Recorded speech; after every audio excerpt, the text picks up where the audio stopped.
안녕하세요. 워런 버핏처럼 매일 신문을 박준모와 함께 읽으면서 투자의 고수가 됩시다. 웜의 신박 오늘 12월 6일 금요일입니다. 뭐 장이 좋든 안 좋든 금요일은 Thanks God It's Friday입니다. 참 시장이 그죠?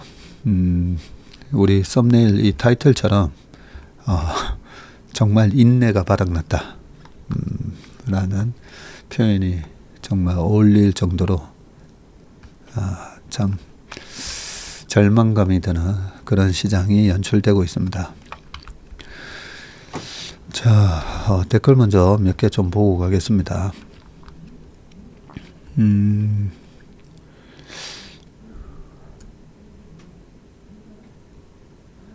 지금 보면 오늘 멘탈이 제일 털리면서 멘붕이 옵니다. 동키호님, 열심히 일해서 주시겠는데 계좌가 녹아내려 너무 힘드네요 라고 하셨습니다.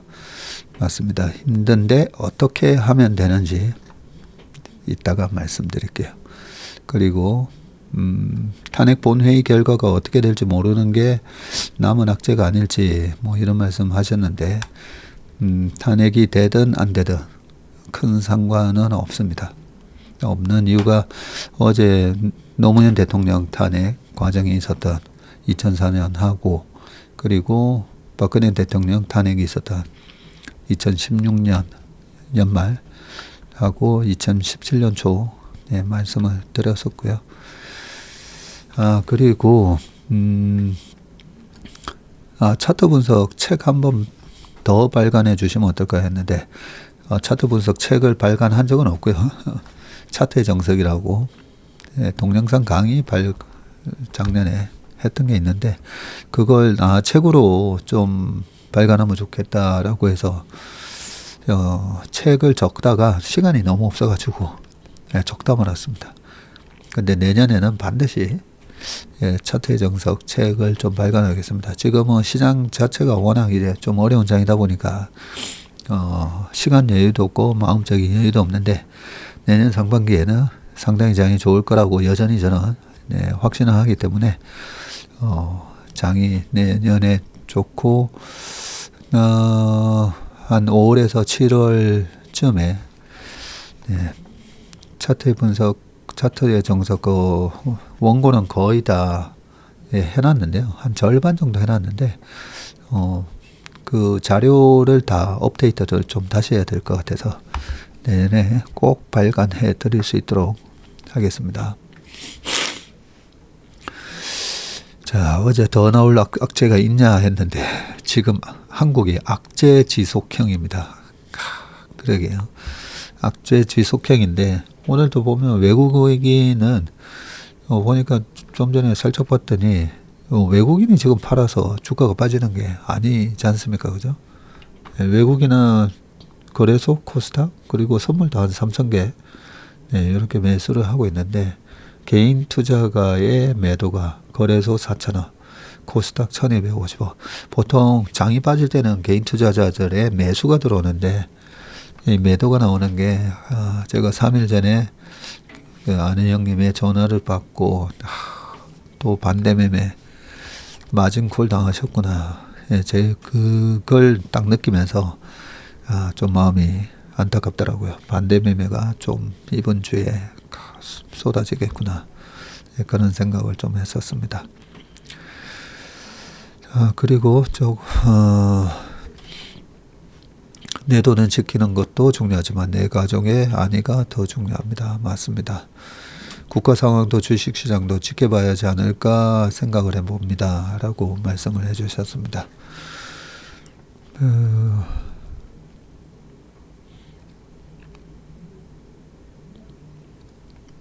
우리 또이양님도 요즘 계속 뉴스만 찾아보게 됩니다. 그러다가 화가 확 치밀어 오르기도 합니다. 시간이 좀 지나면 모든 것이 제자리를 찾아가겠지요. 한 주의 끝자락을 향해 달리고 있습니다.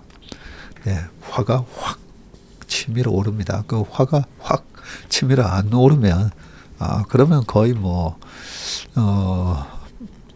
그 부처님 믿으시는 분들은 보살 되신 거고, 그죠? 그리고 하나님 예수님 믿으시는 분들은 거의 성인, 세인트 영역이신 거죠. 그리고 이 영건님께서 신문기사도 중요하지만 전무님 스토리가 투자에는 훨씬 도움되는 노하우가 많습니다. 저는 투자 경력 30년, 최근 5년 수익률 연평균 10%가 넘는 개미 중 개미 싱글입니다. 골프로 따지면 싱글 치는 개미 투자자다 이 말씀이시죠. 네. 그래도 이런 우리 투자자분들 중에서 개미 투자로 하시더라도 이런 수익률을 낼 수 있다는 걸 말씀을 해주셔서 너무나 뿌듯합니다. 네, 분명히 어떤 좋은 원칙과 습관을 아마 가지고 계실 겁니다. 제가 다른 댓글을 어떻게 쓰셨나 봤더니 체슬리 인턴 7회차라고 하셨습니다. 자, 우리가 피와 눈물로 지켜낸 민주주의가 얼마나 소중한 것인지 뼈저리게 깨닫고 있는 날입니다. 잠시간의 혼란이 있겠지만 위대한 우리 국민들이 잘 지켜내리라 믿습니다. 라고 하셨습니다. 네, 그래서 믿음, 소망, 사랑. 네, 믿음이 제일 첫 번째 오는 이유가 우리가 모든 게 이제 믿음으로부터 시작하는 거잖아요. 그러면 이제 기사로 넘어가 보도록 하겠습니다. 자, 첫 번째 기사 보겠습니다. 우리가 지금 굉장히 이렇게 좀 부끄러운 일을 이번에 겪었기 때문에 많은 분들이 참 좀 실망을 많이 하셨잖아요. 그런데 우리 스스로가 이번 사태에 대해서 부끄러운 일이 발생을 했었지만 굉장히 저는 또 자부심을 가질 일이다라고 또 생각합니다. 자세히 보시면 한국 미쳤다. 계엄 2시간 만에 해외에서도 감탄한 이 장면이라고 되어 있는데요. 이분이 누구신가 봤더니 지난 3일 오후 11시경 대통령 비상계엄으로 경찰이 통제 중인 서울 여의도 국회에서 우원식 국회의장이 담을 넘어 본청으로 향하고 있다라고 돼 있는데, 자, 해외 네티즌들은 의원들이 국회 본청 진입을 위해 울타리를 넘거나 시민들이 시위하는 모습을 보며 놀랍다는 반응을 보이고 있는데요. 5일 X 옛날에 트위터다 그죠? 네, X에서 사우스 코리아, 머셜로 등의 해시태그를 검색하며 해외 네티즌들이 한국 계엄 사태를 두고 놀랍다는 등의 반응을 보이며 평가한 것들을 찾을 수 있는데, 이게 그냥 쇼킹하다 이게 아니라 내용을 보면요, 정말 대단하다라는 얘기를 하고 있습니다. 대통령이 비상계엄을 선포한 것은 1987년 민주화 이후 44년 만인데 라고 돼 있으면서 44년? 79년 박정희 대통령 시해 사건 이후에 그때 이제 계엄령이 한번 있었고 그죠? 여기서는 대통령이 비상계엄을 선포한 것은 1987년 민주화 이때 계엄령 선포했었나요? 87년 이제 민주화 이후 그 전에 이제 전두환 군부 독재 시절이었으니까 그 민주화 항쟁 이후에 처음이라는 말이죠. 자, 그리고 여기 쭉 보면 이 내용은 이제 다 아시고 그죠? 어떤 일이 벌어졌는지 다 아실 겁니다. 자, 근데 이 X에 이 캡처된 내용들 보면 여기 보면요, 로우메이커스, 그러니까 그 국회의원들이잖아요. 국회의원들이 달리고 벽을 넘고 그리고 안으로 들어가서 군인들을 바리케이트를 치고 그리고 그 법안과 그리고 이번 마셜로에 대한 비상계엄령에 대한 반대 투표를 했다는 거죠.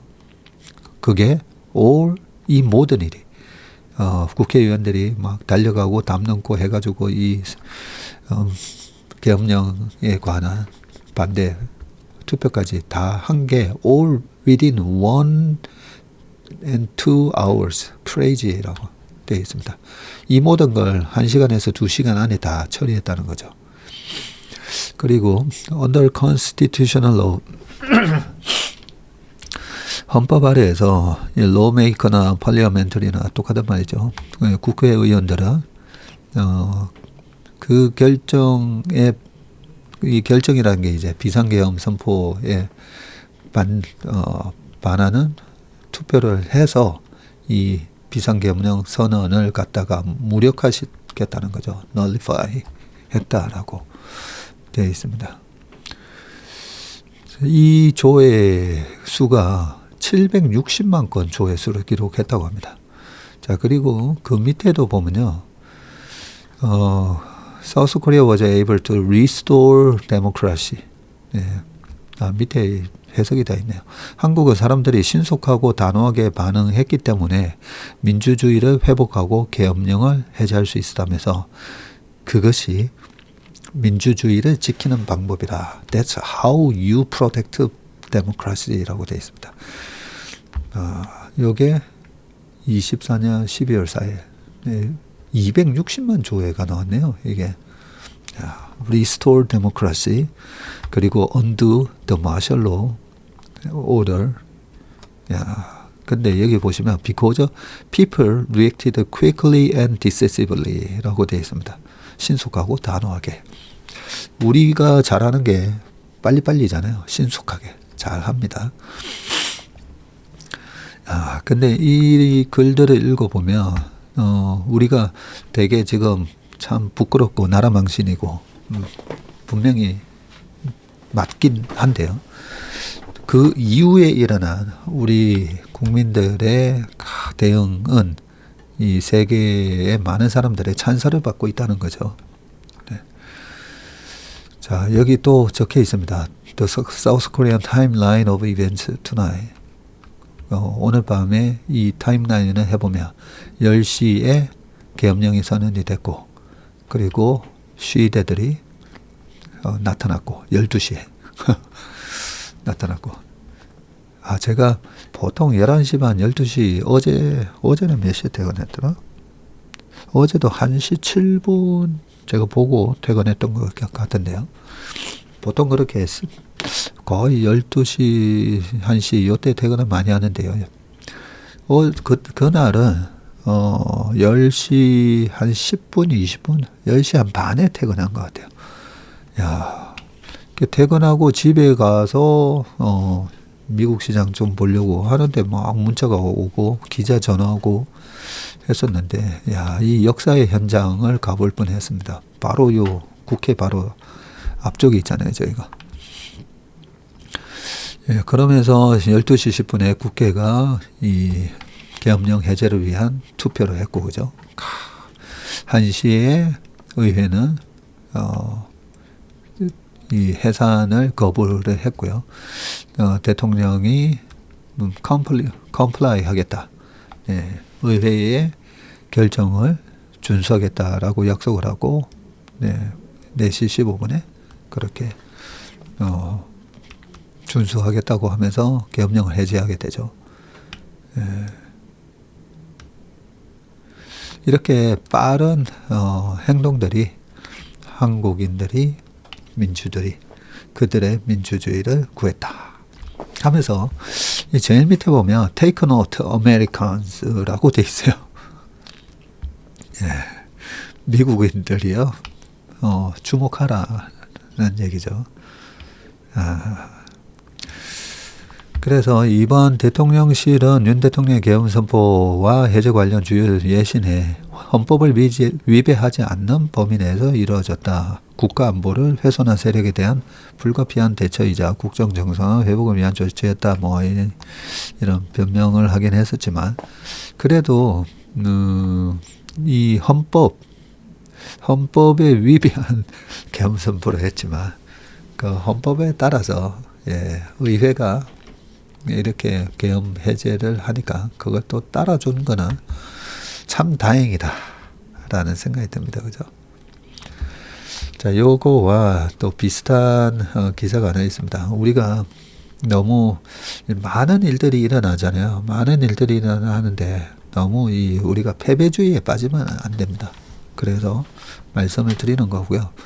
자, 글로벌 아이 미국 16 사태와 다른 점, 시민이 국회를 짓겠다라고 되어 있는데 요 기사도 잠깐만 볼게요.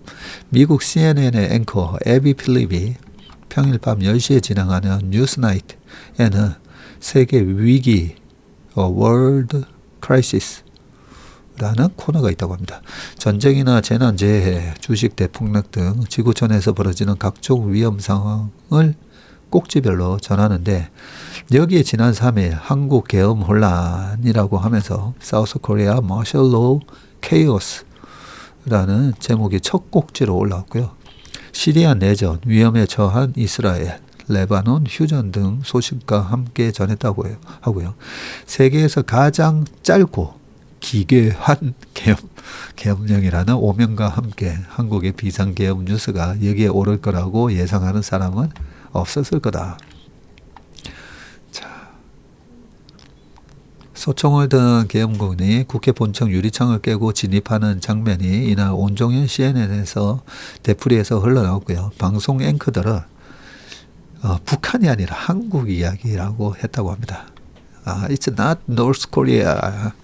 It's South Korea라고 그렇게 얘기를 했겠죠.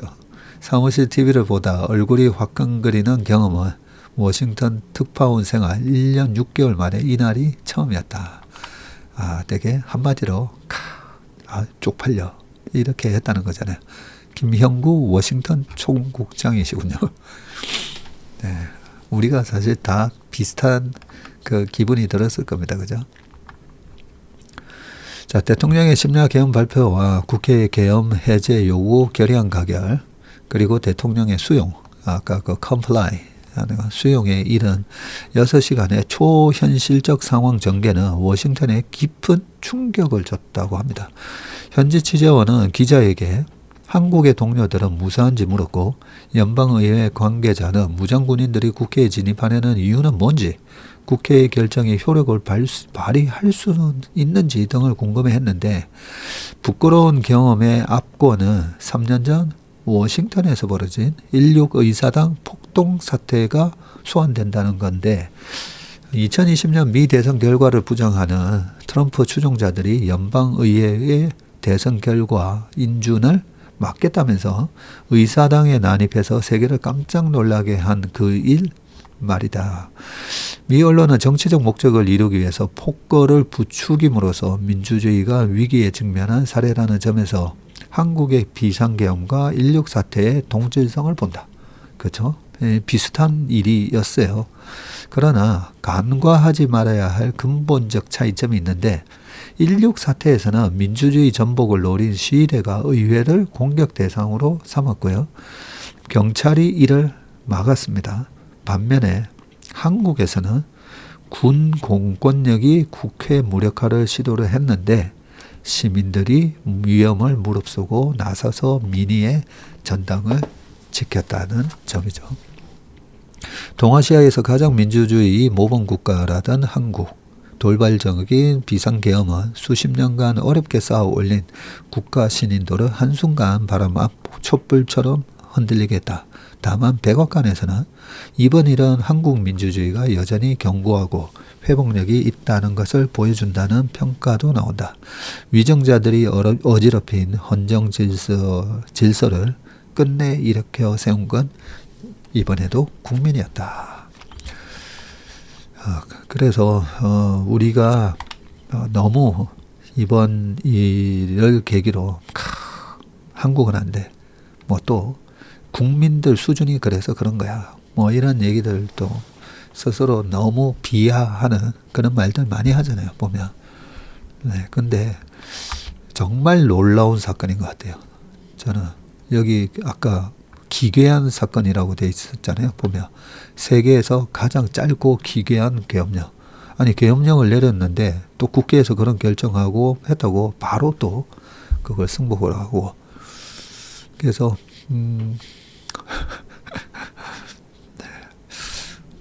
참,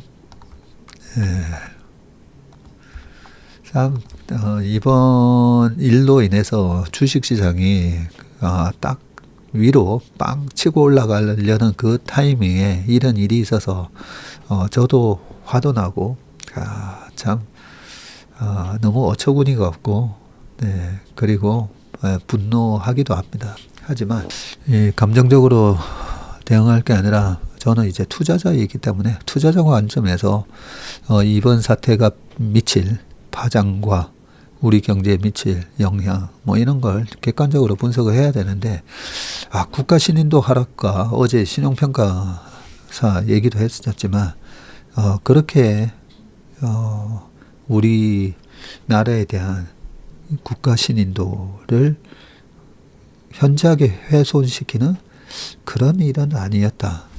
저는 그렇게 생각합니다. 그래서 우리가 너무 이번 일로 뭐 한국은 안 돼. 그런 패배감을 갖는 것은 더 위험한 일이라고 생각합니다. 대단하지 않습니까? 그죠? 바로 한 6시간 만에 원복시켜버리는. 이게 바로 이16 사태랑 비교를 해주셨잖아요. 16 사태랑 이렇게 비교를 해주셨는데 사실 바로 옆나라 중국 보세요. 옆나라 중국 보면 아무 소리 못 하잖아요. 그 리카창 총리가 수영장에서 심장마비로 돌아가셨거든요. 아무 소리도 못 하잖아요. 뭐 러시아, 뭐 세계 초강대국들 뭐 이래 해도 러시아 정적들 다 암살시켜 버리잖아요. 그리고 어제는 미국에서 유나이티드 헬스그룹의 총수가 또 총 맞아 돌아가셨잖아요. 그래서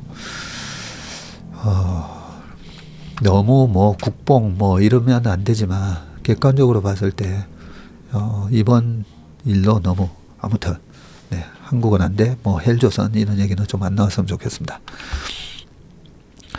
자, 그 다음 기사 또 한번 보겠습니다. 중저가도 안 끌려 이스라엘 선박왕 30년 한국 사랑이라고 되어 있거든요. 최근에 조선업이 턴어라운드가 시작이 됐거든요. 그런데 우리가 B2B 비즈니스는 잘 모르잖아요. 애플의 아이폰과 삼성의 핸드폰의 그런 어떤 차이점은 우리가 써보면 아니까. 그리고 뭐 음식료라든지 자동차 이런 거는 써보면 비교가 되니까 아는데 반도체 장비라든지 아니면 이런 선박 이런 거는 좀 알기가 힘듭니다. 어떤 그런 보이지 않는 경쟁력이 있는지 재무제표에 나오지 않는 그 경쟁 우위는 뭔지 그걸 파악하기 힘든데 오늘 아주 좋은 인터뷰 기사가 있었더라고요. 이스라엘 선박왕 30년 한국 사랑이라고 되어 있는데 중국의 아마 저가 공세도 안 끌린다 요 얘기를 하신 것 같습니다. 자, 한국을 방문한 아브라함 웅가르 레이시핑 그룹의 회장님이시군요. 자, 자동차 운반선 등 45척, 완성차 50만 대, 이스라엘의 아브라함 웅가르 77이시군요. 레이시핑 그룹 회장은 지난 30여 년간 한국 기업에 주문한 배와 자동차 물량이라고 합니다. 선박 발주 금액은 36억 7,600만 달러, 한 5조 넘고요. 완성차와 부품 구매에 들어간 돈은 71억 3천만 달러, 한 10조 원에 달합니다. 이런 공로를 인정받아서 웅가르 회장은 5일 열린 제61회 무역의 날 시상식에서 기업인에게 주는 최고 상인 금탑산업 훈장을 받으셨군요. 외국인의 금탑산업 훈장 수상은 그가 처음이라고 합니다. 자, 웅가르 회장은 중국 조선사의 매서운 저가 공세 속에서 한국 조선소를 떠나지 않은 유일한 사람이 바로 나라면서 메이드 인 코리아의 기술력과 품질에 대한 신뢰가 중국보다 더 비싼 비용을 상쇄한 것이라고 말했습니다. 실제 2022년 글로벌 조선 해운업의 경기 회복에 따라 신규 조선 발주가 대량으로 진행될 당시 한국과 중국의 조선 건조 단가 차이는 컸는데 예컨대 7,500대급 자동차 운반선의 가격이 중국산이 척당 8,500만 달러로 한국의 1억 2천만 달러보다 3,500만 달러나 저렴했네요. 당시 10척의 자동차 운반선을 현대미포조선에 발주한 웅가르 회장이 중국에 발주를 했다면 3억 5천만 달러의 비용을, 한 5천억 정도의 비용을 절감할 수 있었는데 현대미포에 발주를 주셨군요. 웅가르 회장은 2007년부터 2017년까지 10년간 한국에 31척의 자동차 운반선을 발주해서 운영한 결과 문제가 없었고 미래를 위한 한국의 친환경 선박에 더 끌렸다면서 지난해에도 14척의 배를 한국 기업에 발주했다고 합니다. 한국의 조선 해운업의 발전과 레이시핑 그룹의 성장이 궤를 함께한 결과라고 설명했습니다. 웅가르 회장과 한국 인연의 매개는 한국의 자동차 때문이었다고 하는데요. 그는 이스라엘에서 자동차 수입업체인 탈카르 주식회사를 운영했고요. 그는 파나마에서 자동차 수입업자로 일하던 지인이 1980년대 중반 미국으로 수출된 포니를 들여와 판매했었고 전쟁의 폐허를 빨리 딛고 일어나 자동차까지 만들어 미국에 수출하는 한 나라에 대한 궁금증이 생겼다고 하고요. 하지만 한국행이 쉽지 않았는데 당시 중동 정세 등의 여파로 1978년부터 주한 이스라엘 대사관이 폐쇄된 상태였기 때문이라고 합니다. 그러다 1992년 대사관이 다시 열리며 기회가 찾아왔다고 하고요. 그래요? 1993년 봄 한국을 처음 찾았다는 웅가르 회장은 이스라엘에서는 아무도 한국과 사업을 안 하던 시절이라 제일 먼저 오고 싶었다면서 당시 서울을 보면서 사막의 기적을 이룬 이스라엘과 한강의 기적을 이룬 한국이 비슷하다는 동질감을 느꼈다고 합니다. 기업인들을 만나면서 한국 사람들의 강인한 정신과 근면 성실한 모습에 반했다. 네. 우리 강인한 정신과 근면 성실한 모습. 네. 이게 우리 한국인의 DNA입니다. 그죠? 대우자동차와 수출 계약을 맺은 웅가르 회장은 2002년까지 6만 대의 대우차를 이스라엘 시장에 판매를 했고요. 대우는 이스라엘 시장에 진출한 첫 국내 기업으로 기록이 됐었군요. 웅가르 회장은 31년간 대우를 비롯해서 쌍용자동차, 기아차 등 국내 기업을 이스라엘 시장에 진출시켰고요. 레이시핑 그룹은 이스라엘 시장에서 10% 이상의 시장 점유율을 달성하면서 한국 자동차 브랜드 인식 제고에도 기여를 하셨군요. 자, 그는 이스라엘에서 1990년대 시장 점유율 1위였던 그때 도요타 자동차가 1위였는데 현재는 현대 기아차에 이어서 도요타가 3위라고 합니다. 그래요? 자동차뿐만 아니라 가전, 휴대전화 등 한국 제품이 월등하고 우수하다고 느끼는 이스라엘 소비자의 인식 변화를 보면 격세지감을 느낀다고 했고요. 내가 한국인의 열정과 에너지에 홀딱 반했던 것처럼 이스라엘의 젊은 세대도 K컬처 등에 빠져 있다라고 합니다. K컬처. 앞으로 한국과 이스라엘의 미래 세대가 AI, 의학, 의료기기 등 다양한 분야에서 협력할 수 있는 가교 역할을 하고 싶다고 덧붙였고 웅가르 회장은 내수부진으로 성장 정체에 놓인 한국의 경제에 대해서는 경제는 자전거를 타는 것과 비슷해서 페달을 멈추면 쓰러진다면서 한국의 성장은 자부심을 갖고 열심히 일한 사람이 기반이었던 것만큼 저출산 문제 극복 등 미래를 준비하는 의사결정 페달을 밟아야 할 때라고 조언했습니다. 좋은 말씀 나왔네요. 경제는 자전거를 타는 것과 비슷해서 페달을 멈추면 쓰러진다. 사람도 그렇지 않나요? 우리 인생도 저는 그렇다고 생각합니다. 지나고 보니까 고등학교 때 공부를 열심히 했다면 좋은 대학을 갔을 거고, 그죠? 운동선수도 마찬가지죠. 제일 중요한 시기가 그 고등학교 때 시절이잖아요. 고등학교 때 열심히 했으면 뭐 프로를 가든가 대학 선수로 가든가. 그런데 대학이나 프로 가서 또 열심히 안 하잖아요. 한 3, 4년 안 하면 또 도태됩니다. 그래서 K리그에서 열심히 또 하다 보면 그 다음에 글로벌로 뻗어나갈 수 있는 모멘텀이 생기는데 그 역시 또 프로가 됐든 어디가 됐든 가서 열심히 했을 때잖아요. 그래서 저는 우리가 너무 과거에 연연할 필요가 없고, 저는 과거에 저 사람이 저랬다 이런 것도 너무 이제 부정적인 면을 머리에 담아두지 않는다고 했잖아요. 과거에는 그렇지만 저처럼 정신 차려가지고 또 미래에 이렇게 나중에 열심히 하는 사람들도 있습니다. 그런데 분명한 거는 나이대가 50대가 됐다, 40대가 됐다, 60대가 됐다, 네, 끊임없이 페달은 밟아야 한다는 거. 네, 그거는 진리인 것 같습니다.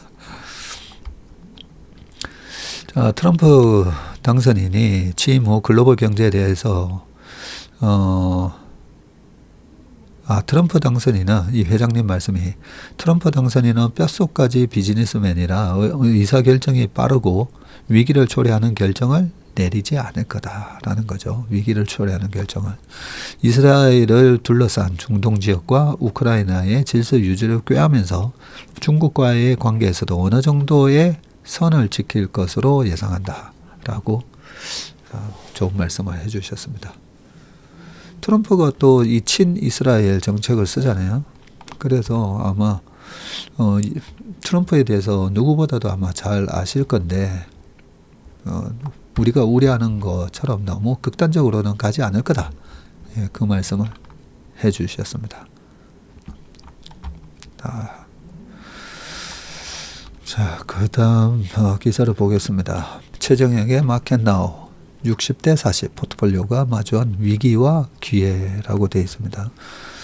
최정영 교수님의 요 글이, 칼럼이 참 좋더라고요. 자, 매년 이맘때면 투자자는 다음해 전략 수립에 바쁘다. 변화 예측에 맞춰서 주식, 채권, 실물 자산 등 자산별로 과거 움직임을 대입해 보면서 최적의 투자 포트폴리오를 구축하는데, 이때 현대 포트폴리오 이론이 등장한다. 네, 아주 유명한 이론이죠. 노벨 경제학상 수상자 해리 마코위츠가 1952년에 제시한 이 이론에 따르면 투자자는 자산별 기대 수익률과 수익률의 리스크, 변동성의 리스크, 그리고 자산 간의 상관계수를 설정한 후에 이 자산들로 조합 가능한 모든 포트폴리오 가운데 자신의 투자 목적과 위험 성향에 가장 적합한 포트폴리오를 선택한다는 거죠. 이때 선택 기준은 포트폴리오의 샤프 지수, 리스크 대비 기대 수익률입니다. 소위 6대4 포트폴리오가 분산 투자의 출발점인데요. 투자금을 주식 6, 채권 4로 배분해서 위험자산인 주식에 이 100% 투자할 때 발생할 수 있는 최대 수익과 최대 손실을 동시에 줄이는 전략인데, 수익의 변동성을 줄여서 최악을 방지하고 안정적인 수익으로 장기적으로 복리 효과를 누리는 게 목표이고요. 대표적인 6대4 포트폴리오는 S&P 500 지수 6, 그리고 미국 10년 국채 4, 이렇게 투자하는 건데, 매우 단순해 보이지만 검증된 실적에 힘입어 장기 투자의 전형으로 자리 잡았다고 합니다. 최근까지 계속되는 미국 주식시장의 강세는 분산 투자를 위한 노력을 무색하게 만들고 있죠.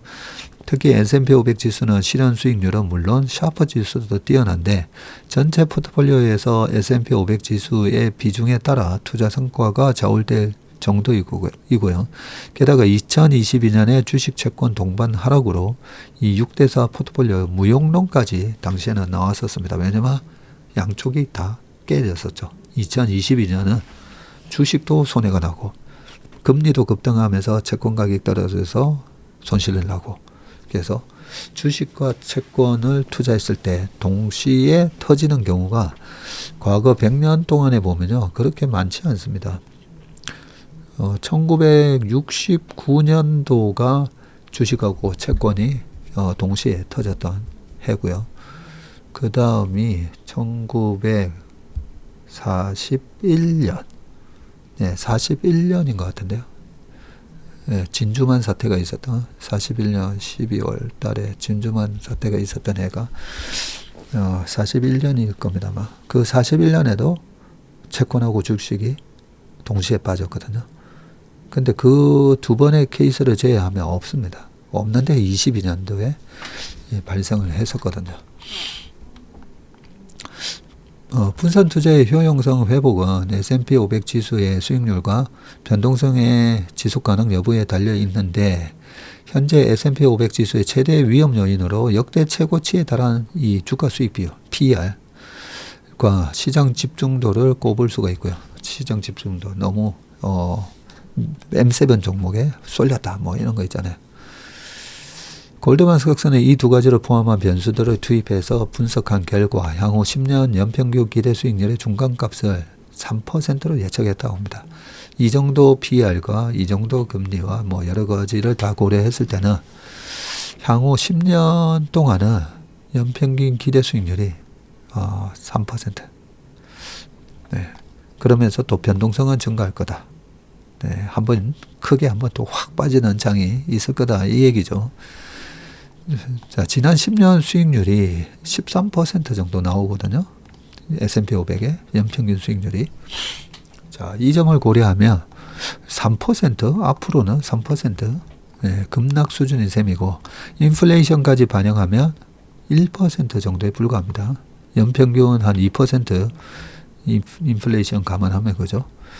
자, 현재 4.2%인 미국 10년 국채금리보다도 오히려 낮네요. 만약에 S&P 500의 향후 10년 동안의 평균 수익률이 3%면 진짜 10년 국채 4.2%짜리 사는 게 낫다 그죠.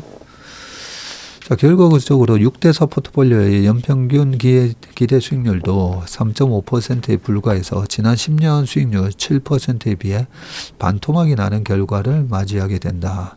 주요 매체들에 따르면 다른 금융회사들도 평균 6% 정도 수익률을 예상하기에 투자 대상으로서 S&P 500 지수의 매력도는 점차 감소할 것으로 보이고, 포트폴리오에 S&P 500 지수를 담아 비교적 쉽게 고수익을 올리던 시대는 저물고 적극적인 분산 투자 노력이 필요한 시대가 다가왔다. 또 이 시점에서 참 좋은 말씀을 해주셨네요.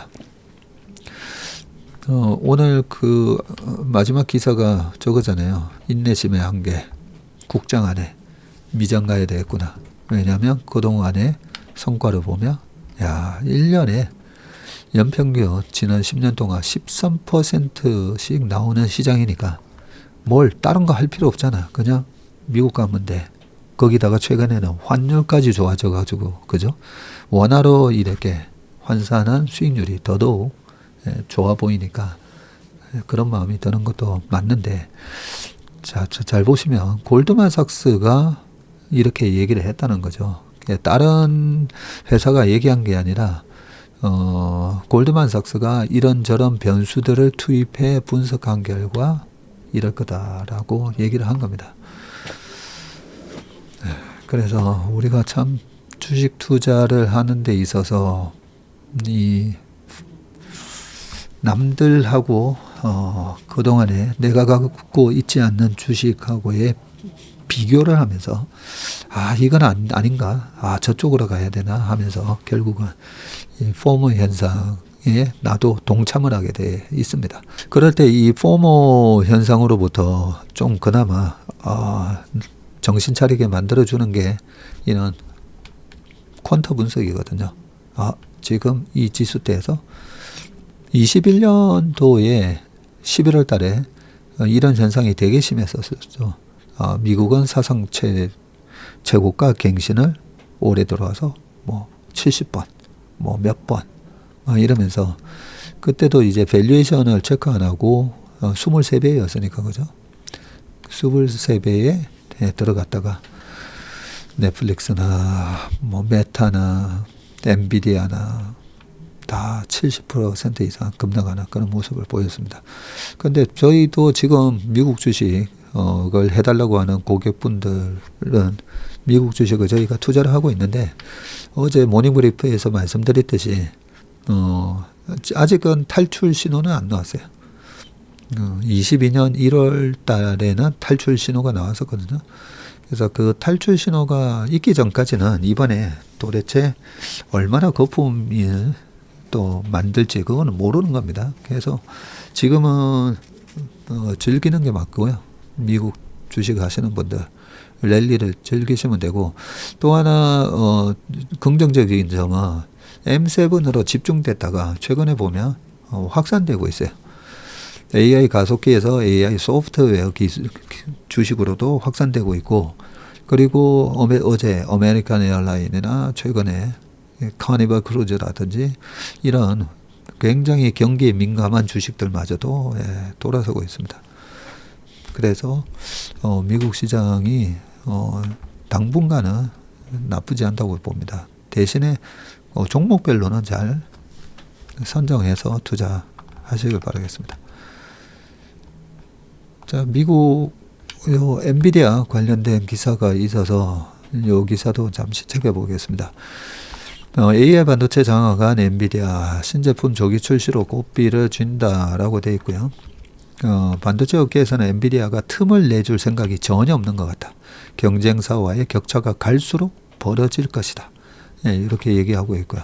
콜레크레스 엔비디아 CFO는 UBS 글로벌 컨퍼런스에서 늘어난 현금으로 훌륭한 조직을 인수합병하는 데 쓸 수 있다 했고요. 인수검토 대상을 구체적으로 언급하지는 않았지만 뭘 인수하는가 보면 AI 분야에 새로운 영역이 있을 것이다 라고 하면서 계속 이쪽 AI 쪽에서 기술 격차 벌이겠다는 전략이죠. 엔비디아의 지금 3분기 현금성 자산은 385억 달러, 약 한 54조 정도 있고요. 내년까지는 이 잉여 현금 흐름이 1200억 달러, 약 170조에 달할 것으로 추정이 되고 있습니다. 엔비디아는 앞서서 3D FX, 멜라녹스 등을 인수하면서 그래픽 분야에서의 기술력과 시장 지배력을 높여왔고요. 2020년에는 세계 최대 반도체 설계회사로 꼽히는 ARM을 당시에 47조 원에 인수하려고 했지만 무산됐죠. 자, 엔비디아가 인텔, AMD가 양분하는 이 CPU 시장 진출을 노리고 있다는 관측도 나옵니다. 이제 CPU도 우리가 하겠다 이럴 수가 있다는 거고요. 이와 관련해서 엔비디아가 대만 미디어텍과 손잡고 AI PC용 프로세서를 내년에 출시할 것으로 알려졌습니다. 차차 세대 AI 가속기 플랫폼인 루빈 역시 계획보다 앞당겨 내년에 출시한다고 하고요. 차세대 모델인 블랙웰이 이제 막 양산에 돌입한 것을 감안하면 출시 속도를 이례적으로 끌어올리고 있습니다. AMD 등 경쟁사의 신형 AI 가속기 모델이 잇따라 시장에 나온 데다 아마존, 구글 등 빅테크가 자체적으로 AI 칩을 개발 중인 상황에서 성능 격차와 기술 시차를 더 빠르게 벌려서 시장 점유율을 지키겠다는 전략입니다. 이와 관련해서 대만의 경제일보는 엔비디아가 TSMC와 협의해서 차세대 루빈의 출시 일정을 최대 6개월 앞당기는 방안을 준비 중이라고 하네요. 루빈은 TSMC의 3나노미터의 공정에서 생산이 되고요. TSMC는 엔비디아를 위해서 AI 가속기 생산에 필수적인 첨단 패키징 생산 능력을 내년 말까지 현재 2배 수준으로 늘리기로 했네요. 엔비디아의 주문량을 지금 독점하고 있죠. 독점하고 있는 TSMC의 파운드리 점유율도 역대 최고치로 치솟고 있는데 올 3분기 TSMC의 파운드리 점유율이 64.9. 지난 분기보다 또 2.6% 올랐네요. 반면에 삼성전자 파운드리는 9.3%로 10%대에서 떨어졌네요. 격차가 55.6%포인트까지 벌어졌고, 동시에 3위인 중국 최대 파운드리 SMIC와 삼성전자 간의 격차는 3.3포인트 줄었다고 합니다. 3분기 세계 10대 파운드리 기업의 매출 총합은 350억 달러, 한 50조 정도 되네요. 3분기, 한 분기에 한 50조니까 곱하기 4 하면 이 파운드리 시장이 벌써 200조 시장이 됐나요? 자, 직전 분기 대비해서 9.1% 늘었는데 삼성전자만 유일하게 매출이 줄었다고 합니다. 26년 예정됐던 루빈의 출시 시점이 내년 하반기로 앞당겨지면서 6세대 HBM이 HBM4도 조기 대비할 전망이고요. 최태원 회장은 지난달에 젠선황 CEO가 HBM4 공급 일정을 6개월 당겨달라 요청해와서 해보겠다고 얘기를 했다고 합니다. 엔비디아의 로드맵에 따르면 루빈 일반 모델에는 HM4가 8개가 들어가고요. 고성능 모델인 루빈 울트라에는 12개가 탑재된다고 합니다. HBM4를 만들기 위해서 엔비디아, TSMC, 하이닉스 3사가 설계 단계부터 지금 함께 협업을 하고 있는데 적어도 내년 상반기까지는 HBM4 시제품이 나와야 한다면서 관련 팀이 일정을 맞추기 위해서 밤낮 없이 개발 작업 중이라고 말을 했습니다. 자, 마지막 기사입니다. 자, 자산가들 인내 바닥났다 국장 안해라고 되어 있는데요. 예, 국내 투자 자금이 미국으로 대거 빠져나가고 있고, 그러고 보니까 오늘 개인 매도에 뭐 반대 매매도 있겠지만, 네, 도저히 안 되겠어. 그냥 국내 주식 다 팔고 나 미국 갈래. 그런 매도도 분명히 있겠네요. 미국형 펀드에 순유입된 국내 투자금이 한 2조 된다고 합니다. 지난달에. 이런 분위기가 계속 이어지면서 지난 일주일 사이에도 4,300억이 늘었고요. 서학개미들의 미국 주식 보유 규모가 연일 역대 최대치를 경신해서 지금은 1,070억 달러, 151조에 달합니다. 지난해 말에는 680억 달러였는데 57% 급증했고요.